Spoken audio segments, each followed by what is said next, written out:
We're live. All right. Hey, Johnny, how you doing today? Good, man.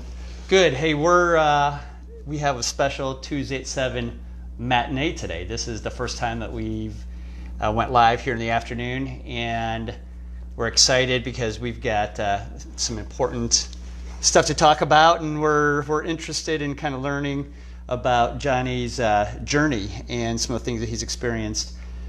We were supposed to interview Alex Kunevicius, who is over 100 years old, and he's caring for his wife, and so we're gonna have to reschedule that. But Johnny, you jumped in like yesterday, and that was great, and we're grateful for that. No problem.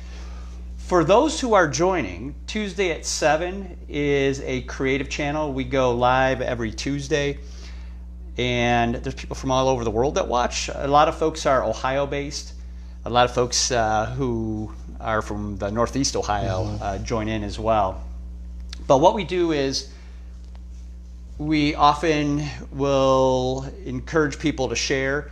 And last week, we actually had some artwork. We interviewed G.D. James last week, and she is a former instructor at the Kent School of Fashion. And we're going to draw a name for an original piece of artwork that she left. And all I need you to do, as a matter of fact, maybe what we should do is show the artwork first. Guys, if you're jumping on, give us a thumbs up that you guys can hear us all right. We did a quick change. We were downstairs. We came up. But this is original artwork. Can you see that, Beth? Yep. Looks great. Perfect. Yeah, it is great. And it's ready to drop into a frame. But this is Jeannie's original artwork. And Johnny, if you would, Sure. I'd pull just one name. Who do we got there? Deb Sherrill. Oh my gosh. Deb Sherrill. Congratulations, and thank you for sharing. We'll get this artwork to you. Deb is somebody who is great at art pouring. She runs a creative group called The Artist Way out in Medina area. Okay. And she's been a long time, not only did we interview her, but she's a long time supporter of Tuesday at 7, and she shares all the time, so we're thankful for that. For those folks that are watching, you can share this out. At the very bottom, as you're watching, you'll see a share button. And if you hit that share, you could share it to a group, you could share it to a few individuals, or you could share it to your entire friends list. And so we certainly encourage you to do that anytime now and later as well. But we hope that people will be watching this for years to come. Yeah. I know that on occasion we'll do watch parties or watch things from a few years ago, but it's 2020. It is June 2020, and we've had some crazy time. We just came out of a pandemic. We've gone through some really difficult times with justice and racial tensions. Yeah. And so that was kind of our hopes is to borrow upon your knowledge and your journey, and learn from you too. And so I want to formally thank you for those folks that are for jumping on right now. Take us back, just so we can learn a little bit about you. So, maybe back to your childhood, where you were born and raised, some of your experiences. Yeah. I was born in Texas, in a town, McKinney, Texas, north of Dallas, and I grew up in what I consider to be a typical black Southern family. My grandparents on both sides were very much involved in the local church.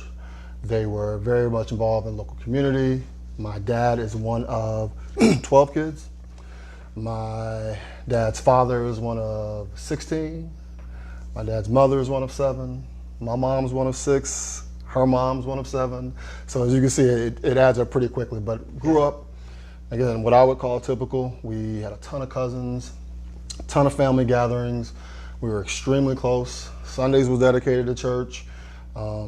During the week, at any given moment, you'd have 50, 60 people at my grandparents' house hanging out after work, and just being together. So family was always, it was always important. It was always a big deal. And to this day, when I go home back to Texas, they're doing what they've always done. That's it. Hanging out, laughing, loving each other, staying extremely close, church on Sundays. I mean, and it's comforting to go back home and still see that. Is most of your family, have they spread out, or are they still in the Texas area? All in Texas. All in Texas. It's a few of us that have branched out of the state, but for the most part, we're all still in Texas. I bet they miss you. I know they do. I miss them more though. I definitely love my life here, and my family, and the life that I've created with my wife. But being home, I definitely miss home. Definitely miss home. So that was familial relationships, and some of us are probably jealous of those large extended families that they gather together. Tell us a little bit about Texas. What how you think that was important to your development? Why maybe that affects who you are. Oh, it absolutely does. I mean, I think Texas is definitely one of those states that is, in the Dallas area, is definitely, you get a lot of experiences. Mm-hmm. You have an opportunity to have a lot of racial experiences, being a very Republican, traditional Southern state, but you also, I was able to have a lot of black experiences by nature of my family in the town I grew up in, McKinney, Texas. Small town. When I was there, one high school, one middle school. I go back now, I think they're up to 3 or 4 high schools, completely different place than what I grew up in. But again, when I was there, very traditional, small town. And I think a lot of how this affected me now is just those familiar relationships that you just talked about. Yeah. And being able to look and rely on each other for all the lessons that you're going to have to endure in life. So when you have negative experiences, it helps to have an aunt or an uncle or a cousin in addition to your parents that you can lean on and rely on for that guidance. And so any of those negative experiences I always had family there to help guide me through that the right way, as opposed to me trying to figure it out on my own and kind of leading me down to some decisions that I probably didn't want to make or that I would regret later. So. Yeah. I need you to coach me because I grew up in white suburban Cleveland, and although I've been blessed to have some close black friends, I struggle sometimes even with the correct language. And as we're talking about your community back in Texas, do we describe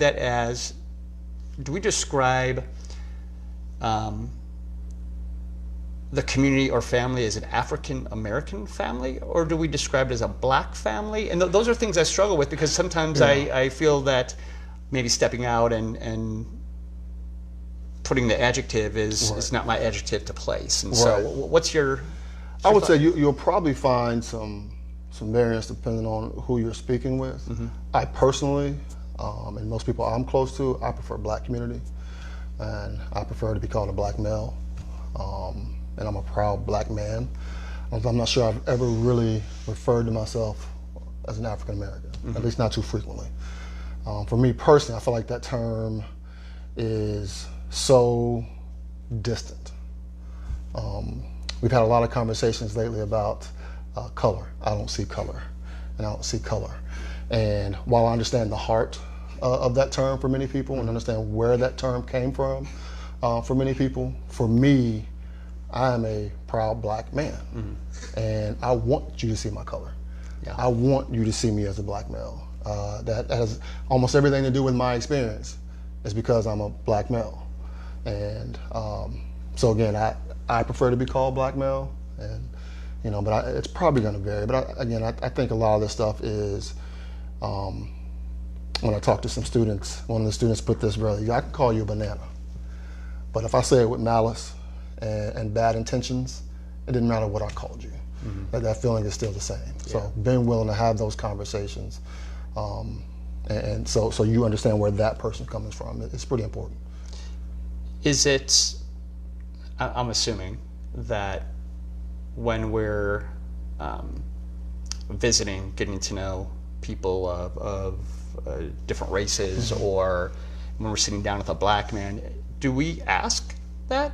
I Do don't we see- just say, I mean, I'm curious. I mean, I want to make sure that, that I address somebody Yeah. appropriately. I mean, say is that what I do? Is that I a would good say way to yeah. open it up? I would say absolutely. Yeah. Again, that individual, you want to pay respect to him or her as a person, right? So to ask that question, I feel is more than acceptable, and I guarantee it's probably appreciated. And probably even maybe to ask for that respect, right? We want to be respectful Absolutely. to where you're at. Absolutely. So you're in Texas, a smaller community. What was the makeup of that community that you grew up in?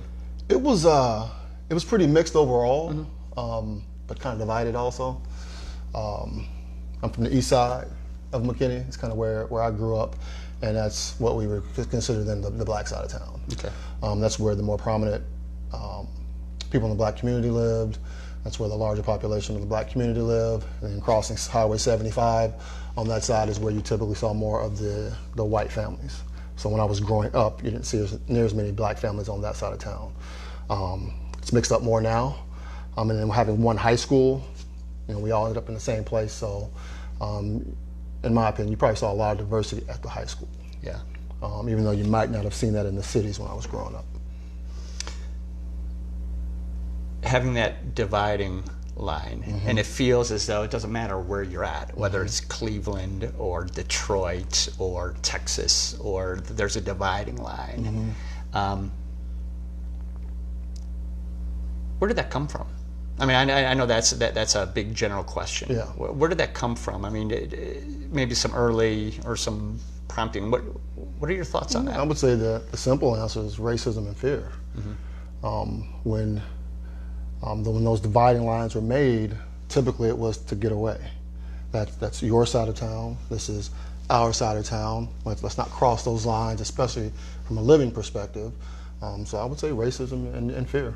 Right, from the very beginning. Yeah. That's where it's at. Way before you and I started talking. Yeah. For sure.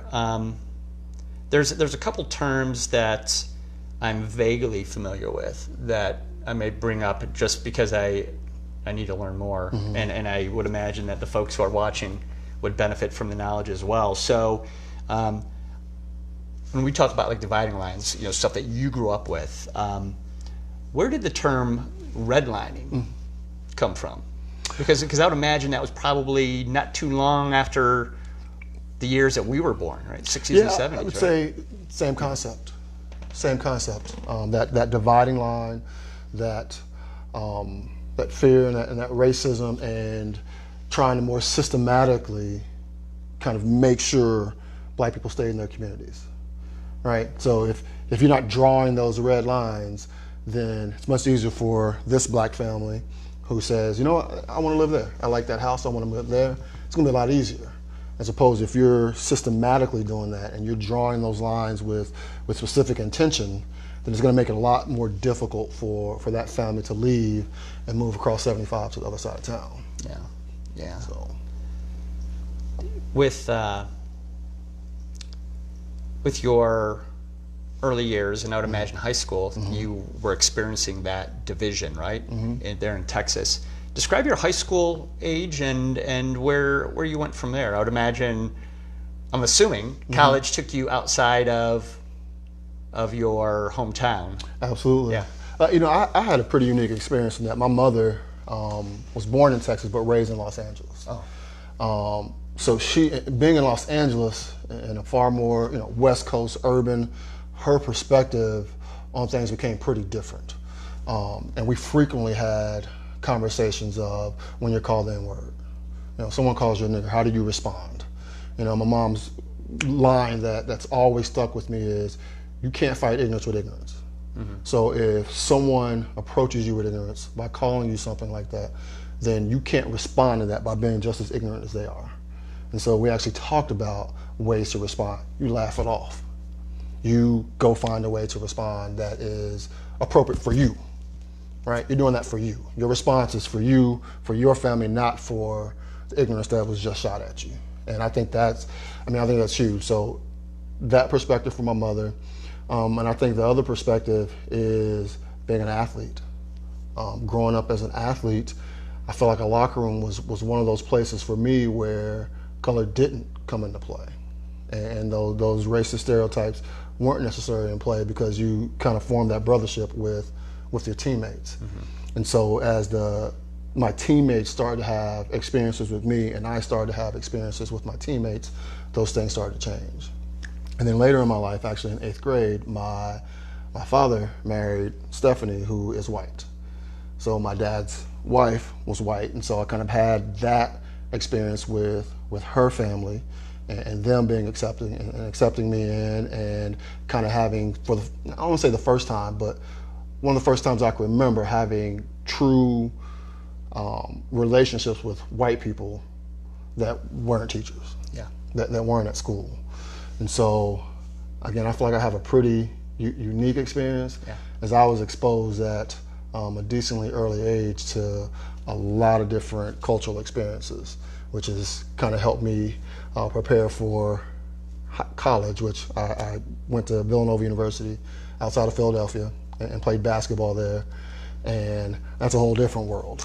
Coming up in small town Texas, going to Philadelphia, East Coast, city, completely different culture, completely different experiences. But I felt like when I got there, my parents had prepared me for the things that I would face, because they've always been willing to have those conversations with me about what was to come. Those things were never taboo in my home. That's great advice for black parents to embrace. What do white parents embrace? Same message? Same message, just being open with your kids, but being willing to help them with their experiences. We're parents, right? We don't want to throw our children into situations where they're going to be harmed. That's emotionally, physically, whatever. We don't want to throw them into those harmful situations. But I think there are opportunities for white families to introduce your children to those cultural experiences where you're almost guiding and setting that up. It could be festivals. It could be your interactions with, if there's an athlete, reach out to and have conversations with and be open to the black families that play sports with your kids. Be willing to open up and welcome in the black families that go to school with your kids, or the neighbors in your neighborhoods. Because I'll admit, one of the things that I've struggled with in Brecksville is I've developed a strong core of white families that I've built relationships with, typically through sports, but there are, I can sense some of the fears being in public. Who is he? Yeah. Can I really talk to him? Should I talk to him? I'm afraid I don't want to talk to him. And sometimes it's as subtle as a look. Sometimes it's as subtle as ignoring. Is a big one that I sense a lot. He's coming, I'm going to turn and go the other way, or I'm going to put my head down so I don't make eye contact and don't communicate. So those are some of the things that I feel like I sense a lot. Yeah. And so just being uncomfortable and being willing to be uncomfortable as a white family and have those conversations and say hi, give a smile. How's it going? Hey, great day. All right, good to see you. Yeah. Take care. Simple things like that I think will start to break that uncomfortableness and start to help them open up a little bit. Some of those white families that you've connected with, what do they do right? I think they got to a point, and they're to a point where I think they truly see me for me. I think they see me as a black man and appreciate that I'm a black man, but they also appreciate how I love their kid. They appreciate how I treat their kid. They appreciate how I treat them. They appreciate my family, and again, they just appreciate me. Yeah. And no matter what color I am, I think they can celebrate me, and I think that goes a long way. And I don't think that's something you can fake. Yeah. Yeah. For those folks who are joining in, we are talking with Johnny Bollin. This is the first matinee we've had for Tuesday at 7, and he decided to jump in. We thought it was great to learn from your experiences. So, Texas, Philadelphia, Villanova, basketball, like big. This is big, big city, big basketball culture. Mm-hmm. What did you experience at that time? You know, I mean, because you said it was a change. Yeah. Describe some of that change, the good, the bad, and I would say the good is it just opened me up to my world being so much bigger than small town Texas. You know, it allowed me to meet kids and I had friends from Germany, from Australia, from Philly, from New York. I had friends from Maryland. You know, I just had a new group of friends that allowed me to experience different cultures. Yeah. And allowed me to kind of enjoy those cultures. You know, in Texas, you know, if you were white, you were white. If you were black, you were black. I got to the East Coast for the first time. I heard people refer to themselves as, I'm Italian, I'm Irish, I'm Polish, I'm black. My roommate was from Senegal. You know, like for the first time I was hearing these different cultures and then actually getting to learn and experience. My best friend, John Inozi from Philly, who was my roommate in college, his family was strong Italian. So being able to go and sit with his mom and dad and get hugged and kissed, you know, by a family that wasn't my parents for the first time. And, you know, as soon as I walk in the door, she's throwing food at me just like my grandmother throws food at you when you walk into her door. And just the loud laughs and the characters that were part of his family. It was amazing how I could go to Philadelphia with this strong Italian family and have a very similar experience than I was having with my black Southern Baptist family in Texas as far as what we found enjoyable. So it was great to be able to. So my experience at Villanova was great. Yeah, it was great. Play basketball. You launch out into your adult years, right? Tell us about that and where you went from Philadelphia and how that kind of took you to maybe to Cleveland. Struggled with some injuries in college. Okay. So my last year at Nova, I coached with Jay Wright, who's currently the coach at Villanova. And then once I finished up there, he sent me to Cleveland to coach with Coach Massimino at Cleveland State. So that's how I ended up in Cleveland. And when I was there, I met my wife, Melissa, who is from Broadview Heights. And so we actually met out one night. She was taking some friends out to a place she'd never been. I was taking some friends out to a place I'd never been. We happened to meet, exchange numbers. About a year and a couple months later, I was proposing. So she and I obviously hit it off. Yeah. So my adult life at Cleveland State, again, a completely different culture in Cleveland than it was in Texas, and then as it was on the East Coast in Philadelphia. Cleveland is, I think, one of those towns that kind of explained to my parents, it's hard to love until you get here, right? If you're looking from the outside, you go, Cleveland? Yeah. Like, well, I'm not going to Cleveland. I don't want to move to Cleveland. And then you get here and you realize there's so much more in Cleveland than you ever imagined. I think for me, the speed of Cleveland was perfect. All right, it's not that East Coast hustle and bustle. As much as I love Philly, it's not for me. I couldn't move out there. I couldn't live out there. Yeah. But since I've been in Cleveland, I think it's a great place for me to raise my family. So I've definitely had a good experience here in Cleveland, and you know, it's home. So coaching with Cleveland State, right? And at some place you made now are you a teacher and a coach? Currently I'm an assistant principal. Okay. At Berea Mid Park High School. But I left Cleveland State. My wife and I moved down to Centerville, down outside of Dayton. Yeah. I taught, came back up here, taught, and then was a middle school assistant principal, and now assistant principal at the high school in Berea. That's an amazing journey. Are you still coach there, or? Yeah, I currently have a private program that I started. Oh, I see. Really for my son, and we started off with one team, and this season before the world shut down, we were going to have 13 teams this year. So we've grown a lot, and I think part of the reason we've grown is our motto is family, and I think we have a great group of parents, a great group of kids, and a great group of coaches that have completely sold out to that we're developing people, we're developing young athletes before we're developing basketball players.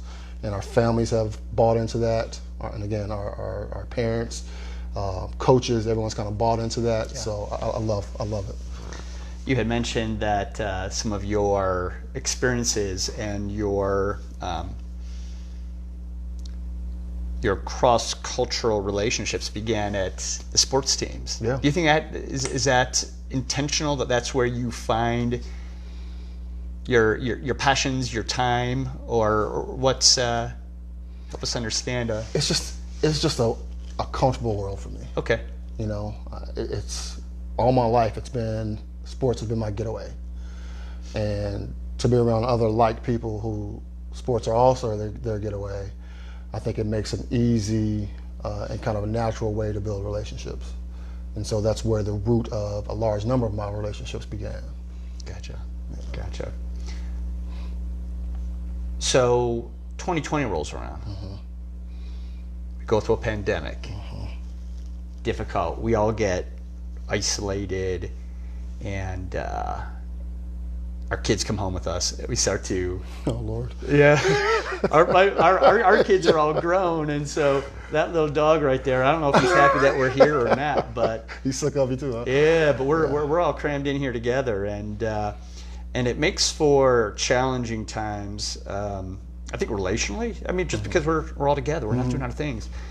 I think it's obviously it affected people economically, and folks were stretched, and then we witnessed George Floyd. How did the pandemic affect that? Or do you think there's a connection, or do you think it's just independent of each other? I mean, I think they may have started independently, but they're definitely woven.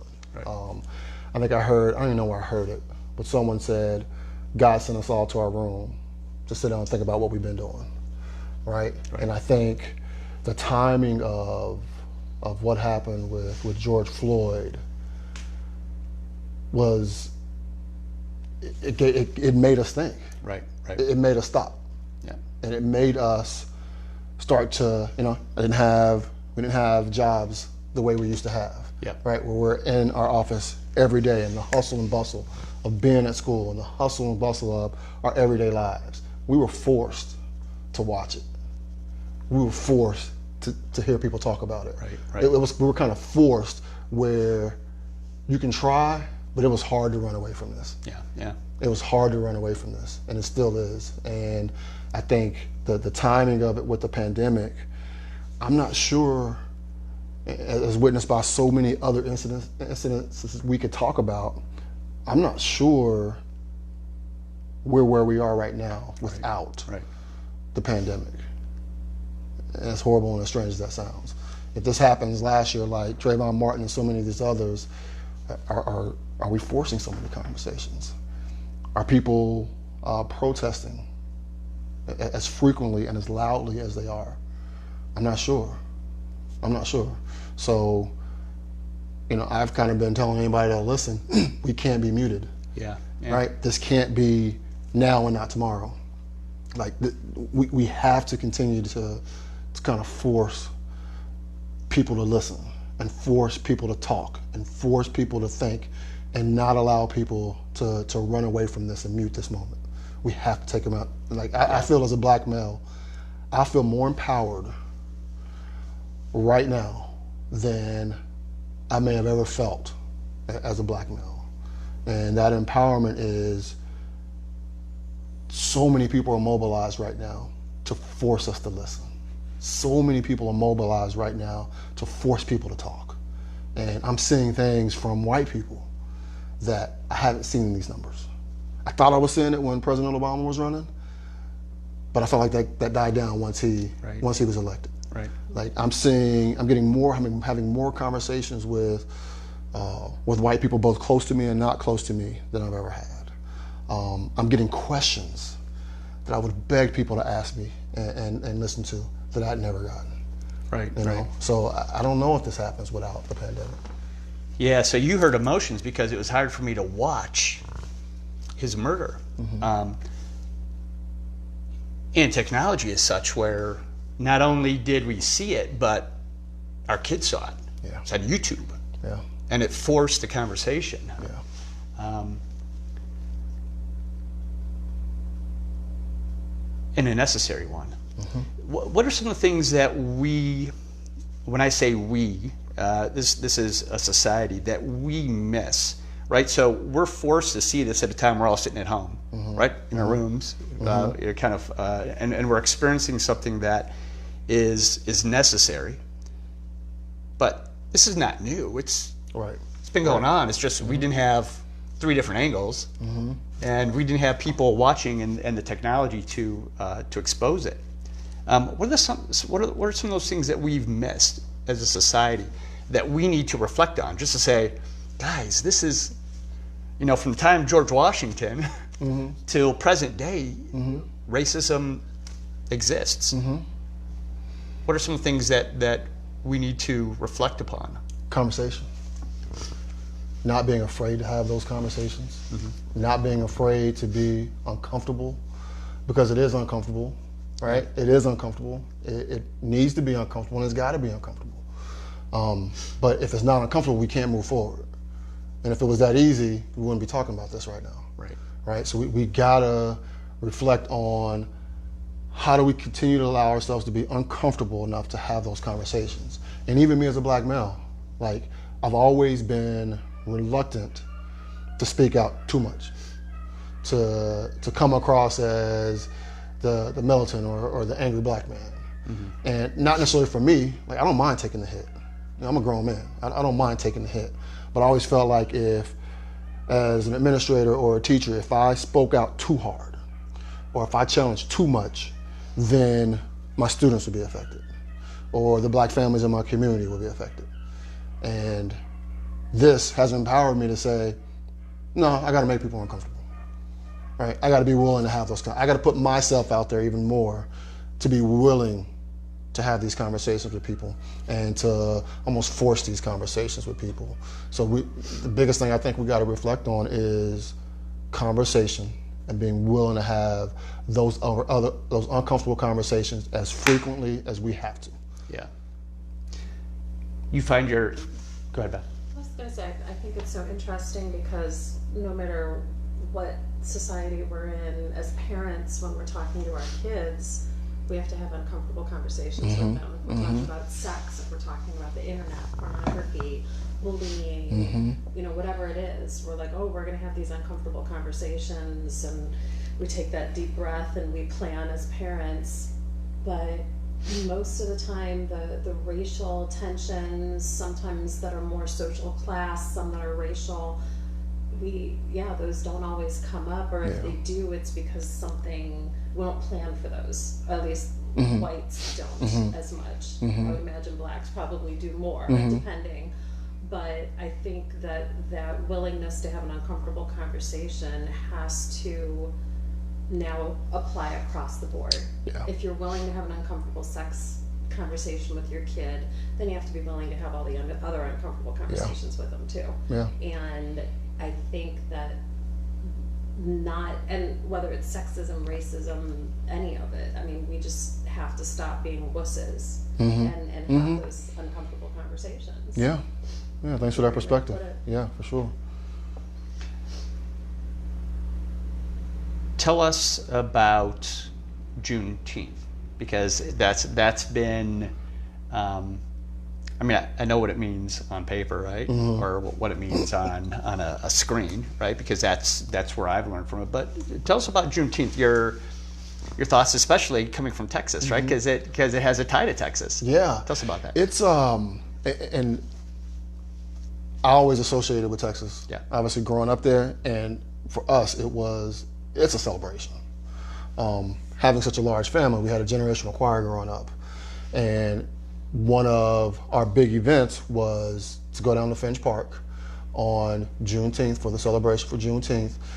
My choir, our family choir, was one of the choirs that sang at Juneteenth, and it was a big deal.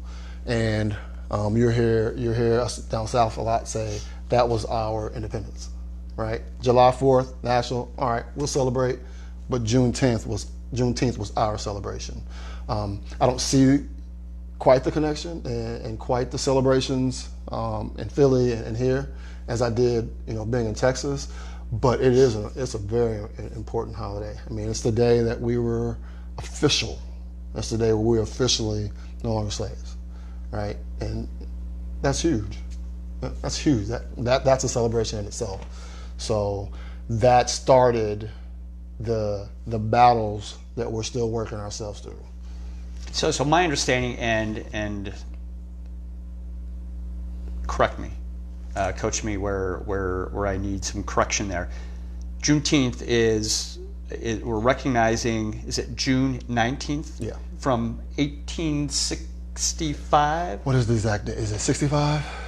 Yeah. I think it's Yeah, 1865, and that's the last day, right? And it was in Texas that the last enslaved people were recognized free. Yeah. Is that correct? As the reading, as it was, federally mandated, and then by the time it worked itself around to be read, delivered, shared in Texas. 18 months after it. Yeah, it was about 18 months.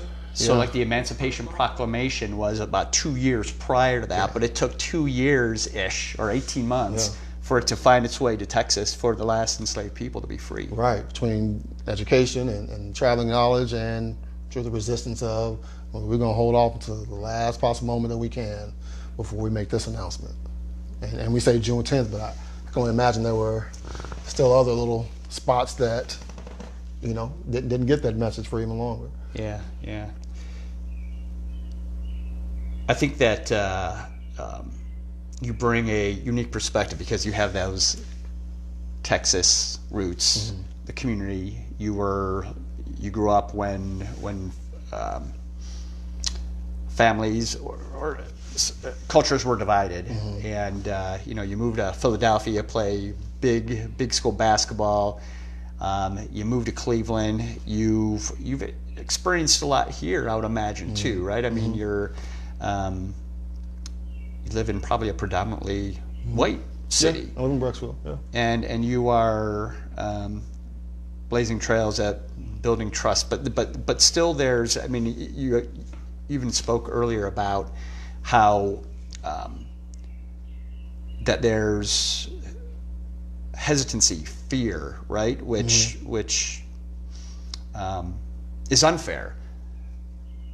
What should we as neighbors and as friends and as communities, where do we go from here? I mean, what are your opinions? Where do we go from here? What do white people do? I just had this conversation with a close friend of mine, actually lives in Broadview. Kubek is the last name, Jeff. And so he and I, as we were kind of talking through some of this, he asked the same question. And I think my advice was simple, that we have to be willing to call each other out. All right, and if, not that she ever would, but if Beth, makes a racist joke or makes a racist comment, for you as her husband, like that, and let her know that that's not acceptable, it's far different than me doing it. It's far different than some random guy on TV doing it. Like, for us being willing to check each other, I think will go a long way to continuing to break down those stereotypes. And your kids are older, but even your kids hearing you guys have those conversations about what's acceptable, especially those with younger kids. Wow, just imagine a kid that's 5 years old already hearing these conversations and from the right perspective, and hearing these corrections of what's acceptable and what's not acceptable. Imagine when that kid's 10. And imagine if that 5-year-old is being empowered to call out his classmates. I sent a video to the players in my program shortly after this. And I feel like they have so much power in our schools as students. They have so much power to be able to guide each other, right? Call each other out, to pull each other in, to end bullying, to start movements. Like, our kids are so powerful, even if they don't realize it. And so if we can just empower our kids and empower our families to have the courage to call each other out moving forward, I think it's going to go a long way toward kind of healing a lot of ills and kind of changing families. Yeah. If you had a look at yourself, you can look back at yourself from your present age back to, I don't know, teenager.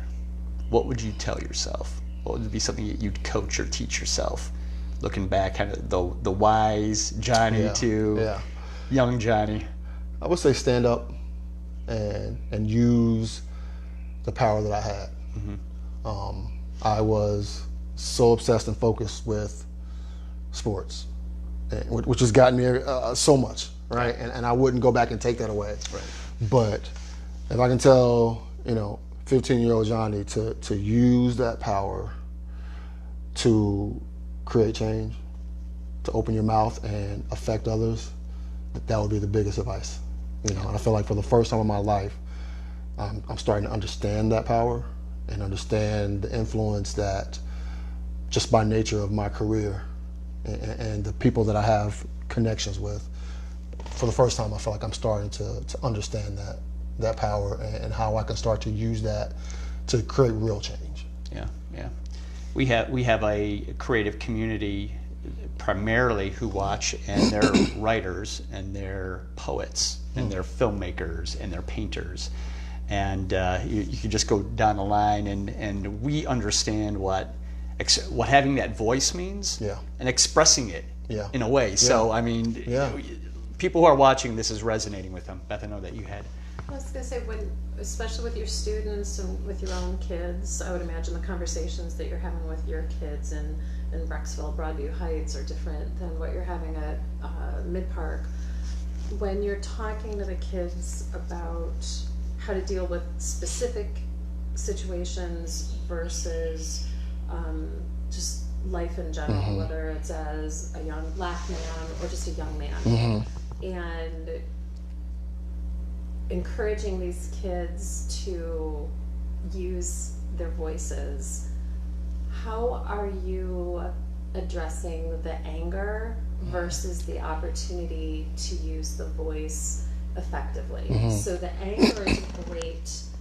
I mean, I would imagine, as a couple, sometimes you have to be angry with each other. And sometimes you have to fight. And I think that some of the anger that has come out now has been absolutely necessary. But then there comes a point where the anger needs to be directed and not a weapon. And you don't want it to turn inward and harm yourself and the message that you're delivering.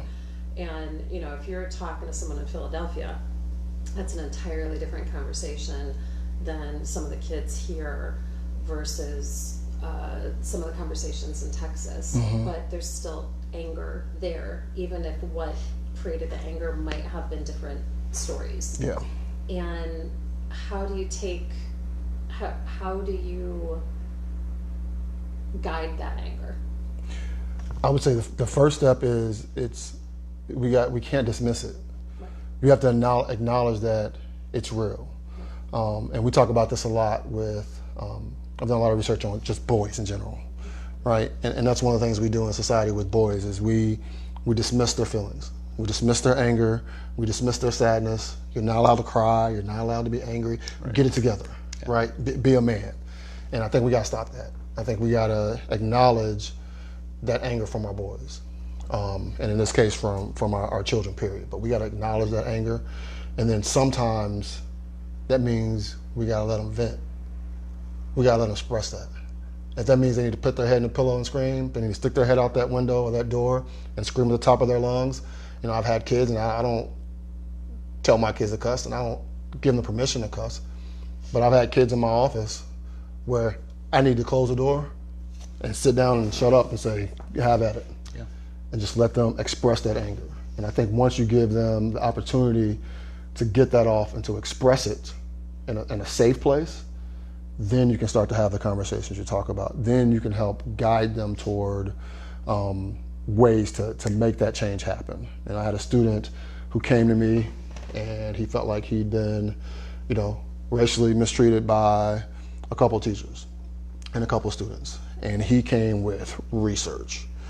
And I said, gosh, man, I got so just mad respect for you channeling that energy into this. I go, so now what's your next step? And he's like, I don't know. I said, now let's make it readable. So then he spent the next week condensing that into a presentable form, and then he asked for help. So now how can I get this I said, well, you did the first stop. I said, let's print up some.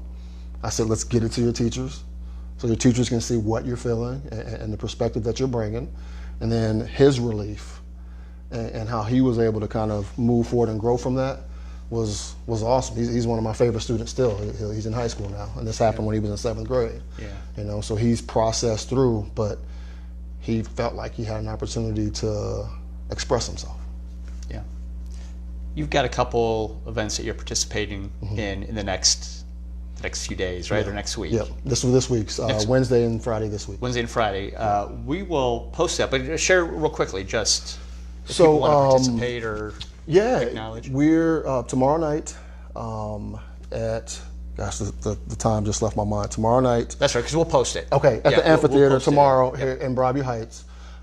We have a rally for justice. There will be speakers there. I'll be one of those speakers. We'll also hear from just kind of a variety, some local parents, local pastor, from a black mother, Karen Austin, who I'm so excited to hear her perspective and hear what she has to say. But that'll be tomorrow. There'll even be some music there as well. So that's going to be on Wednesday. That's Wednesday. I don't know what the date is, but it's Wednesday in Broadview Heights. Yep. So really looking forward to that one. Yeah. And then on Friday at 8 o'clock in Berea at Coal Lake, there's a candlelight vigil for justice. So I will be one of the speakers at that as well. But again, I just think two great opportunities to spark conversation. Yeah. To allow some people to peacefully mourn. Right? I think we're still kind of mourning, and we still need to keep mourning and processing our way through this. But two opportunities to hear some different perspectives on the same topic and kind of continue to dig into the roots of the madness that's going on right now. Yeah. Well, we appreciate you jumping in, my pleasure. and the timing is necessary. It feels almost divinely appointed.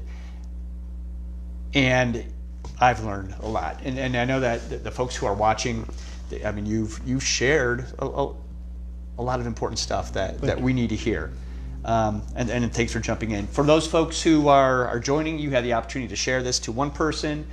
We probably all know somebody from our friends list or from our communities that would benefit from kind of just a real conversation, and we appreciate you providing that with us. We're going to do this it's going to be a watch party. And we're going to do a watch party tonight at 7 as well. Okay. And so it'll be available. So if you go to Johnny's or to the Tuesday at 7 community, if there's folks out there that are looking to have a voice creatively as well, the Tuesday at 7 creative community is one here in Ohio that we encourage people to use their voice creatively, and certainly to hear your story was a great privilege for me. Thank you. Thank you guys for joining. Feel free to share, and we'll see you next week. All right.